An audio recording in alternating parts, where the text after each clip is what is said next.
সম্মানিত হাজিরিন, আজকে জিলকাদ মাসের 19 তারিখ, আগামীকাল 20 তারিখ, আর জিলহজ মাসের 10 তারিখে ঈদুল আজহা উদযাপন করি আমরা, কি ঠিক কিনা?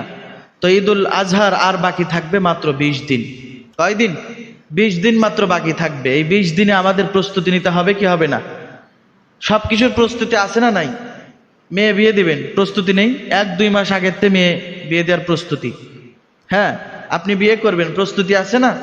শারীরিক মানসিক বিভিন্ন প্রস্তুতি আছে, সব বিষয় প্রস্তুতি। ধান লাগাবেন, আগে প্রস্তুত করতে হয় জমিটা, প্রস্তুত ছাড়া কোনো কিছুই হয় না। তো এখন থেকে প্রস্তুতি গ্রহণ করেন।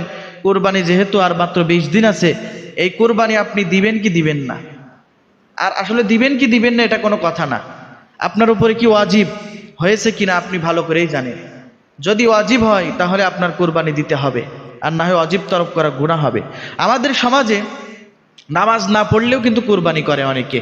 নামাজ পড়ে না কিন্তু কোরবানি করে, রোজা রাখে না কোরবানি করে, হজ করেনি লক্ষ টাকা দিয়ে কোরবানি দেয়। কি আছে না নাই? কারণ কোরবানিতে নগদ নগদ গোশত খাওয়া যায়, তাজা গোশত খাওয়া যায়, সুস্বাদু মাংস পাওয়া যায়। এমনিই তো উৎসবের সময় বাড়িতে আমার আপনজন আসবে, হ্যাঁ, জামাই মেয়ে আসবে, গোশত এমনি কিনতে হবে। এ কারণে গোশত যেহেতু কিনতে হবে, গোশত কোরবানি দিয়ে দিই, তাহলে আমার নামও হইলো, গোশত খাওয়া হইলো। নাউজুবিল্লাহ। বলেন এই কোরবানি আল্লাহর কাছে কবুল হবে? কোনোদিন কশ্চিন কালেও কবুল হবে না। কারণ আল্লাহ রাব্বুল আলামিন বলছেন, কুল ইন্না সলাতি ওয়া নুসুকি ওয়া মাহইয়ায়া ওয়া মামাতি লিল্লাহি রাব্বিল আলামিন। তোমার নামাজ, তোমার রোজা, তোমার হজ, যাকাত, কুরবানি সব মাত্র ওয়া মামাতি লিল্লাহ, আল্লাহর জন্য হতে হবে, ইখলাসের সাথে হতে হবে, ঠিক না ঠিক?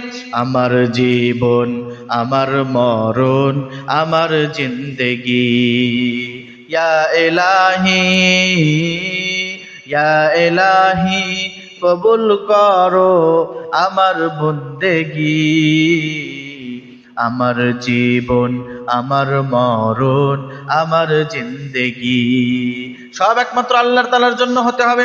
কুরবানি আল্লাহর জন্য হতে হবে। আপনারা জানেন হাবিল এবং কাবিল কোরবানি করলো।